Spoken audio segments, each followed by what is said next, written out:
Saya Marwansah SHI, Ketua KIP Kabupaten Aceh Tengah, mengajak kita semua yang telah memenuhi syarat sebagai pemilih untuk menentukan pilihan pada tanggal 15 Februari 2017, memilih Gubernur dan Wakil Gubernur Aceh, Bupati dan Wakil Bupati Aceh Tengah.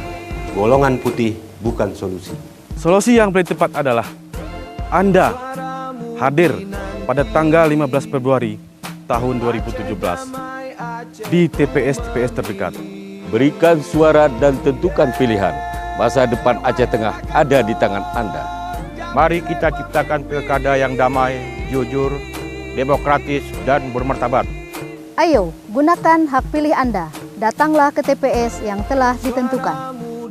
Pilihan boleh berbeda, kita tetap bersaudara. Damai Aceh memilih